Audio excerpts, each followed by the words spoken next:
Olá, gente. Meu nome é Emerson. Este é o Crescimentando e neste vídeo vamos falar sobre o sistema criacionista 1, que é o criacionismo científico da Terra Jovem.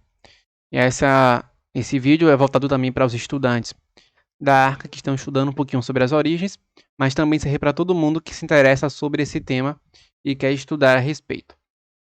Então, os livros recomendados são a Bíblia Sagrada. O principal propulsor daqui do Brasil, defensor dessa ideia, é Adalto Lourenço, que tem um livro chamado Gênesis 1 e 2, e Como Tudo Começou. E também o livro A Origem, as 4 visões sobre criação, evolução e design inteligente, vai dar um panorama geral acerca da criação como um todo, mas também especificamente dessa visão. O livro começa, se eu não me engano, discutindo essa visão em específico. Então, todos os vídeos eles seguirão o mesmo padrão. Tem um sumário, temos o vínculo com o Gênesis bíblico, que é sempre o primeiro tópico, as evidências e a lógica, que seria a narrativa, discussões, críticas e respostas. Então aqui são os 3 núcleos essenciais de cada uma das teorias criacionistas. Como eu falei, cada uma delas segue uma relação com Gênesis, as evidências científicas, quais evidências estas aceitam, e a lógica também é diferente de cada uma delas. Então, todas as videoaulas que eu vou apresentar sobre cada uma das visões vai ter essa sequência.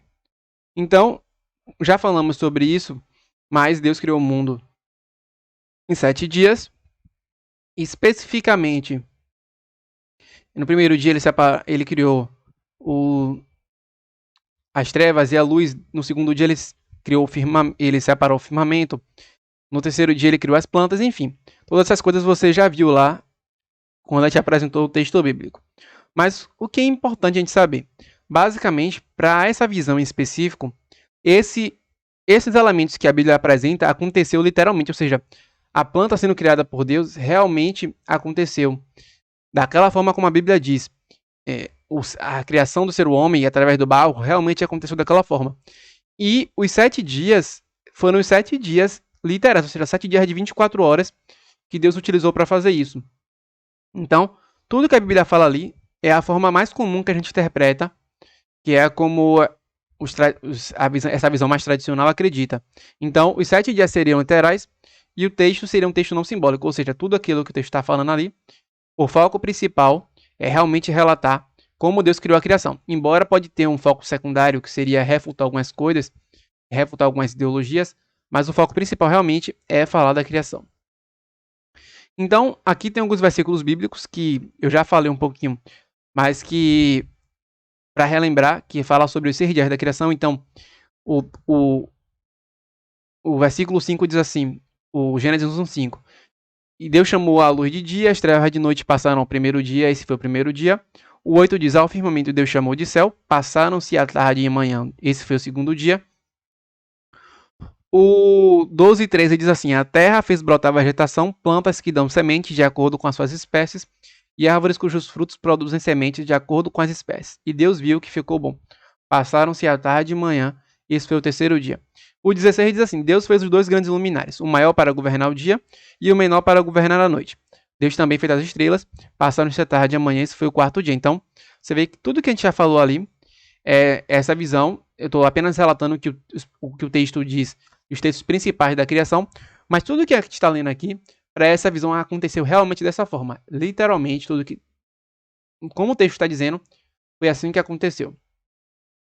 E o 21 diz assim, Deus criou as grandes baleias e todo réptil de alma vivente que as águas abundantemente produziram conforme as suas espécies, e todas as aves de asas conforme a sua espécie.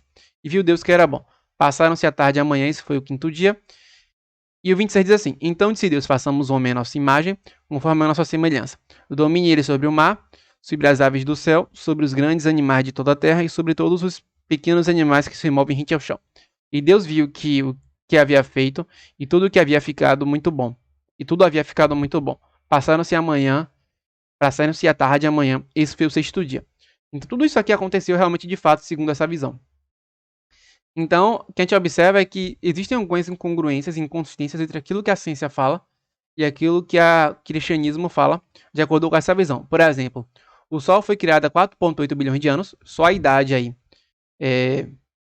já está diferente da Bíblia. Para a Bíblia, teoricamente, a gente não teria passado dos milhões de anos, a gente seria na casa dos 100, dos mil, ou 10 mil, ou 100 mil, ou 20 mil, enfim, depende do autor bíblico, mas para essa visão,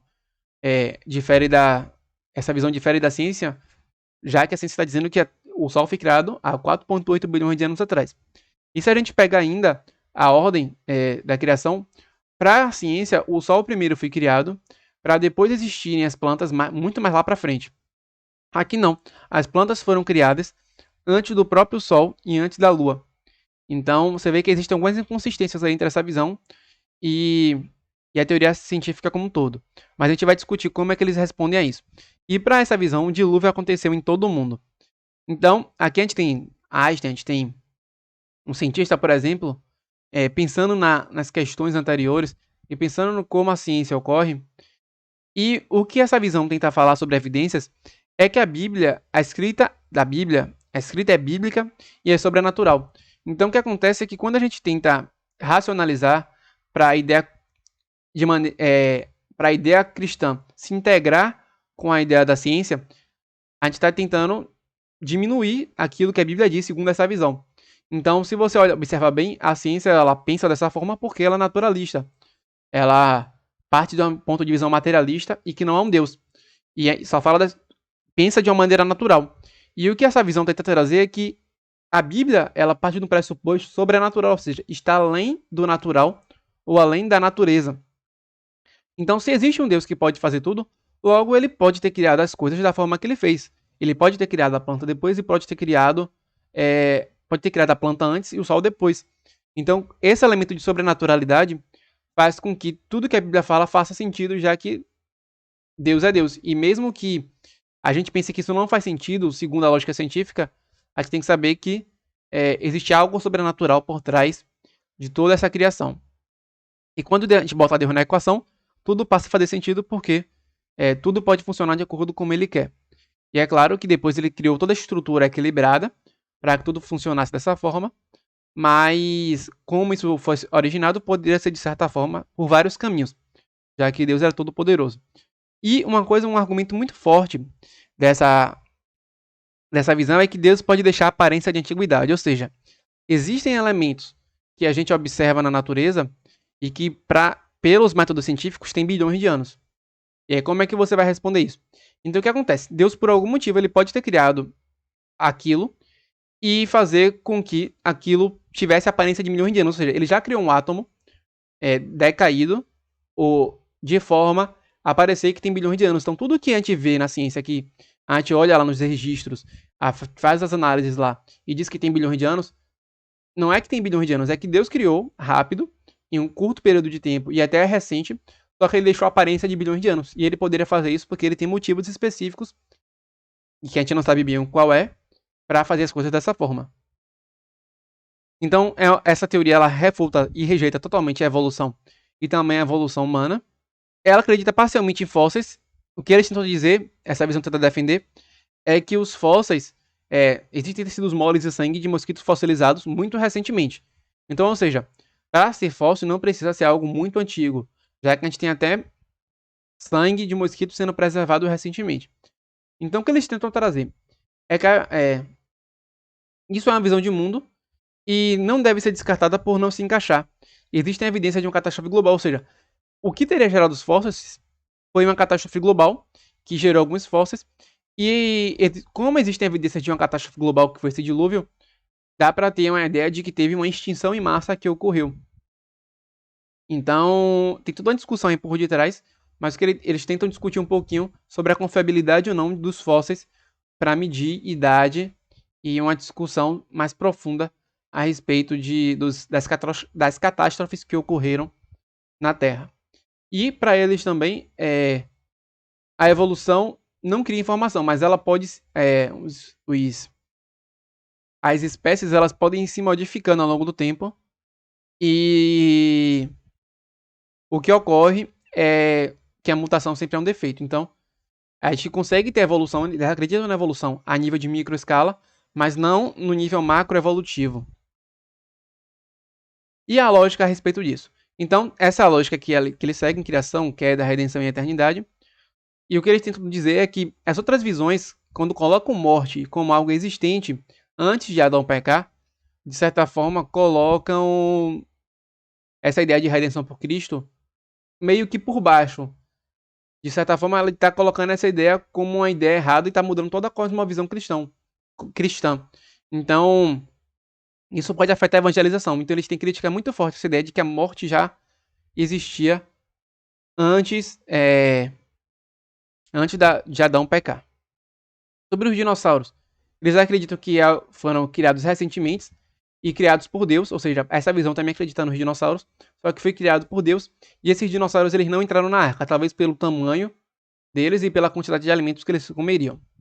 E as alterações nas rochas são todas recentes.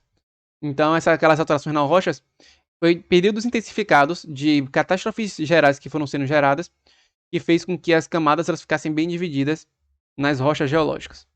E sobre a Bíblia, essa visão pode dialogar ou ter uma relação de conflito com a ciência, mas principalmente uma relação de conflito. Porque se você observar bem, existe um conflito aí inerente a algumas evidências científicas e essa visão. Então, essa visão tem muito mais conflito, mas que respeita, de certa forma, a ciência, mas coloca a ideia cristã e a ideia de algo sobrenatural como algo superior à ciência. E eles também vão discutir que a ciência depende. E que nem todo conhecimento que não é científico não é confiável. A gente tem, por exemplo, conhecimentos econômicos, de simulações econômicas que não são ciência, mas que são dados de economia confiável. E não é científico, nem por isso a gente despreza. Então, existem conhecimentos, por exemplo, como nossos sentimentos, como coisas experienciais que a gente tira conclusões rápidas e até válidas, que não são científicas, mas que a gente sabe que realmente, de fato, é algo verdadeiro. Então, ele coloca que outros tipos de conhecimento também são importantes. É claro que a ciência tem um método específico, que dá determinado grau de rigor a ela na forma de produzir conhecimento, mas que a gente tem que ter cuidado com esse cientificismo todo, em acreditar que tudo que é científico é bom e que a ciência é totalmente neutra. E a evolução macro é metafísica e ciência histórica também é. Para eles, essa visão especificamente, ela coloca que tudo que é histórico é, de certa forma, um ato de fé. Se a gente pensar bem o que é fé, não segundo a Bíblia, mas de maneira genérica, fé é você acreditar em algo que você não vê e acreditar em um universo metafísico. É uma crença em algo que você não viu, algo que você não tem evidência clara e direta ali. Então, o que é uma hipótese? A hipótese é uma tese, é uma pergunta que você fez. Quando você faz uma pergunta sobre algo histórico, você tenta dar uma resposta, ou uma afirmação, uma explicação a algo que aconteceu, mesmo olhando para as evidências, você não estava lá de fato para saber se aquilo ocorreu de fato daquela forma. Você tem um conjunto de evidências que indicam isso. Então, só o fato de você crer nisso como algo que é meio que próximo da verdade, ou como algo que é confiável, você estaria fazendo um ato de fé. Então, toda essa ideia evolucionista, que é uma ideia histórica, como a gente não estava lá para ver e comprovar isso, certamente isso, de certa forma, é algo metafísico. A crença em algo que você não estava vendo ou em algo passado. Então, essa crítica é muito forte a ciências históricas como um todo. E encaixar a Bíblia narrativa é errado, já que a Bíblia é muito superior. Então, a gente sempre, para essa visão, a Bíblia não é a Bíblia que tem que se encaixar a ciência. É a ciência que tem que encaixar a Bíblia. Porque a Bíblia é muito superior. Então, quando você está tentando encaixar a Bíblia a isso, você está diminuindo a Bíblia abaixo do espectro científico. Como se a Bíblia precisasse dar explicação. Então, é muito importante não subjugar a Bíblia a isso. Então, eles citam muito isso. E a genealogia e as citações de Jesus são claras. E a genealogia, é claro que a genealogia, segundo a Bíblia, ela não é uma genealogia exaustiva, ou seja, ela não cita todas as pessoas que existiram. Então, não dá para fazer uma decomposição ou estimar um número de anos em 7.000 anos ou 4.000 anos com base na genealogia da Bíblia. Até porque houve muito mais gerações do que a Bíblia está descrevendo. Ali a Bíblia citou apenas as pessoas importantes para a história e para o âmbito teológico da pessoa que fosse ler tivesse a compreensão da genealogia de Jesus, enfim, e outras coisas mais. Então, o que a gente não tem como estimar os anos exatamente, mas a gente sabe que não está na casa dos milhões de anos. E para essa visão, as citações de Jesus são claras a respeito da criação e como Deus criou. Então a gente não deve se apegar a as outras visões criacionistas, segundo essa defende. Os seres humanos são criações específicas de Deus, e Deus teve uma forma de criar o ser humano de forma bem específica e de forma bem direta, sem utilizar meios evolutivos ou outros meios para criá-lo. Microevolução pode ocorrer sem criar informação, a gente já falou disso. Bilhões de anos podem existir ou não. Depende da sobrenaturalidade de Deus e como ele organizou isso. Ele pode ter feito 7 anos e ter dado a aparência de bilhões. E existe uma coisa chamada órgãos vestigiais. Órgãos vestigiais são órgãos que nós temos e que não tem mais função aparente muito clara. Então, por exemplo, o cóccix. Para algumas pessoas, o cóccix ele não serve mais para nada. O apêndice também. Muitas pessoas têm problema com o apêndice, que dá uma doença chamada apendicite. E aparentemente o apêndice não serve para nada ali, está no nosso corpo, como algo que já teve uma função evolutiva anterior, mas que acabou ficando sem função atualmente. Então, é uma prova de que, para os autores da evolução, é uma prova de que a evolução realmente aconteceu, já que nós temos órgãos no nosso corpo que nem usamos mais, e que desde quando o ser humano surgiu não tinha mais, mas que permaneceu no nosso corpo como parte dos nossos antecessores e espécies antecessoras a gente. Então, o que essa visão vai dizer para responder essa questão dessa prova evolutiva? É que os órgãos vestigiais, embora eles pareçam que não têm função, eles são muito importantes ainda. A gente pode não ter descoberto ainda, mas existe uma função associada ali no nosso corpo. Embora os cientistas digam que não tem função, mas nosso corpo é perfeito, então tudo aquilo ali tem uma função. Uma outra também órgão vestigial que estão discutindo bastante também é o dente ciso, que aí muitas pessoas sentem dor quando o dente cresce, mas que ele não tem muito mais função, já que a gente não precisa mastigar tanto e utilizar esses dentes do fundo para arrancar coisas como como os seres humanos, de certa forma, para essa visão, faziam antigamente na época das cavernas. Acho que até nessa visão criacionista da Terra Jovem, também há essa crença de que os seres humanos também caçavam, né? Então, acho que é uma visão geral entre todas as visões criacionistas. E o padrão criado por Deus, a filogenia, essa árvore da vida, é basicamente o padrão pelo qual Deus criou os seres humanos. Então, como material complementar, a série Gênesis, os episódios iniciais, é legal, a série da Record, para você ver na prática aquilo. Um principal defensor dessa teoria é o Rodrigo Silva, em que ele tem vários vídeos sobre dinossauros, sobre arqueologia. Ele ajudou na elaboração de como aquela série da Record Gênesis ia acontecer. E também a série Natureza, temporada 1, vai falar muito sobre design inteligente e sobre o criacionismo da Terra Jovem. Então são vídeos interessantes para serem estudados. E também no próprio canal do Rodrigo Silva, chamado Evidências, um canal Evidências que é apresentado pelo próprio Rodrigo Silva, o outro canal da Novo Tempo, ele vai apresentar o criacionismo da Terra Jovem e vai discutir um pouquinho a respeito disso. Então são locais que você pode encontrar discussões e material a respeito dessa visão de criacionista que a gente está estudando neste momento. Então, eu espero que vocês tenham gostado desse vídeo. Se inscrevam no canal, dá um gostei ou não gostei, dependendo do que você achou do vídeo. Segue o Crescimentando lá no Instagram. Espero que vocês tenham gostado desse vídeo. Se forem discutir aí embaixo nos comentários, mantenha uma discussão saudável e respeitosa. E nos vemos nos próximos vídeos. Até logo!